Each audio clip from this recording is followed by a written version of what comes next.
नमस्कार किसान भाइयों धान की रुपाई के कितने दिन बाद पहले खाद का प्रयोग करना चाहिए जिससे कि धान की बम्पर पैदावार लेने के लिए हमें पहले खादों के रूप में कौन कौन से खादों का प्रयोग करना चाहिए जिससे हमारी धान की फसल शुरू अवस्था से ही अच्छी ग्रोथ कर सके, कल्लों की संख्या अधिक रहे, अधिक फुटाव रहे। अधिक मायने जिस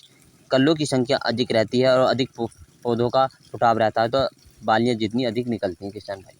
किसान भाइयों यदि आप अपनी धान की फसल में अच्छे पौधों का विकासित करना चाहते हो और अच्छी ग्रोथ करना चाहते हो, पौधों की यानी कल्लों की संख्या अधिक देखना चाहते हो, तो किसान भाइयों आप सभी हमारे यूट्यूब चैनल पर नए हैं तो पहले यूट्यूब चैनल को सब्सक्राइब करें। किसान भाइयों हम धान की फसल में हमें उन्हीं पोषक तत्व का प्रयोग करना चाहिए जिससे कि अच्छी ग्रोथ हो सके और अच्छा मुनाफा दे सकें। किसान भाइयों जिस शुरू अवस्था में पोषक तत्व डाल देते हैं और वो कौन कौन से पोषक तत्व होते हैं जो ज़रूरी डालने चाहिए। किसान भाइयों अगर बहुत से किसान भाई ऐसे होते हैं कि गलती कर बैठते हैं कि अच्छे पोषक तत्व के साथ यूरिया, नाइट्रोजन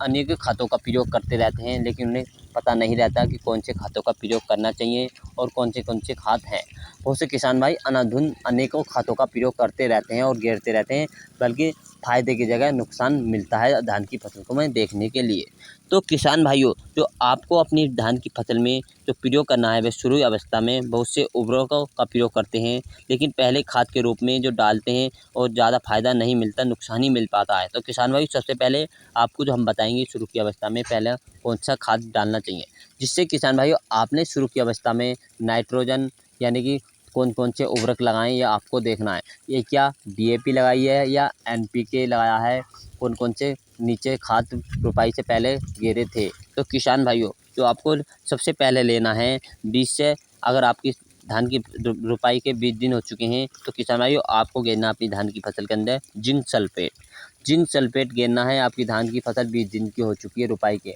तो किसान भाई जिंक सल्फेट घेरना है जिससे कि पौधों की पत्तियां हरी भरी रहती हैं, पौधों का विकास अच्छा रहता है, पौधों की अच्छी ग्रोथ बन पाती है और किसान भाइयों और जड़ों का विकास भी अच्छा रहता है। जिससे कि किसान भाइयों अगर आप जिंक सल्फेट घेरते हैं तो पौधा काफ़ी अच्छा विकास कर पाता है और इसी के साथ किसान भाइयों जो धान की फसल में खैरा नामक रोग होता है वो भी नहीं लगता अगर जिंक की भरपूर मात्रा मिल जाती है धान की फसल में। तो किसान भाइयों आपको लेना है जिंक की मात्रा लेनी है 6 से लेकर 7 किलोग्राम प्रति एकड़ के लिए जिंक की मात्रा लेनी है किसान भाइयों के लिए। किसान भाई बात करते हैं दूसरे खाद के रूप में जो आप करते हैं तो क्या लेना चाहिए। अगर आपकी फसल 25 से 30 दिन की हो चुकी है तो आपको क्या करना चाहिए दूसरे खाद के रूप में, तो आपको लेना है 25 दिन की फसल हो चुकी है 25 से 3 दिन की, तो आपको लेना है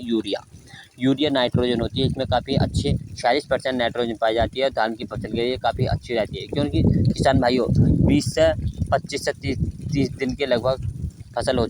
हो जाती है तो उसमें कल्लों की संख्या बढ़ने लगती है और पौधा अच्छे फुटवाव करने लगता है। तो इसमें इस समय नाइट्रोजन की आवश्यकता होती है क्योंकि किसान भाई जितनी नाइट्रोजन होती है उतनी अधिक कल्लों की संख्या फुटाव करने लगती है किसान भाइयों। तो आपको जो नाइट्रोजन की मात्रा लेनी है 30 से 35 किलोग्राम मात्रा लेनी है नाइट्रोजन की किसान भाइयों आपने धान की फसल में अभी तक पोटास नहीं लगाई है और 15 दिन की अवस्था में पोटास नहीं डाली थी तो किसान भाइयों और शुरू की अवस्था में पोटास नहीं डाली थी, आपने नीचे भी पोटास नहीं डाली है तो किसान भाइयों आपको पोटास घेरनी चाहिए। पोटास से ये फ़ायदा होता है किसान भाइयों क्यों शुरू की अवस्था से लेकर जब तक कटाई तक फसल अच्छी रहती है, जो बालियाँ बनती है काफ़ी भरपूर मात्रा में दाना बनता है और उसमें दाना का वजन भी भारी रहता है। तो किसान भाइयों आपको पोटास की मात्रा भी डालनी चाहिए अपनी धान की फसल के लिए, काफ़ी अच्छा रहता है। जो पोटास की मात्रा जो लेनी है किसान भाइयों MOP की जो मात्रा लेनी है म्यूरेट ऑफ पोटास, तो इसकी मात्रा लेनी है किसान भाइयों आपकी 15 दिन की अवस्था में इसे डालना चाहिए किसान भाइयों। तो ये 20 किलोग्राम प्रति एकड़ के हिसाब से आपको इसकी पोटास की मात्रा लेनी है प्यारे किसान भाइयों हमारी जानकारी अच्छी लगी तो वीडियो को लाइक शेयर करें और किसान भाइयों हम आप ही के सहयोग से 1000 सब्सक्राइब पूरे होने वाले हैं किसान भाइयों।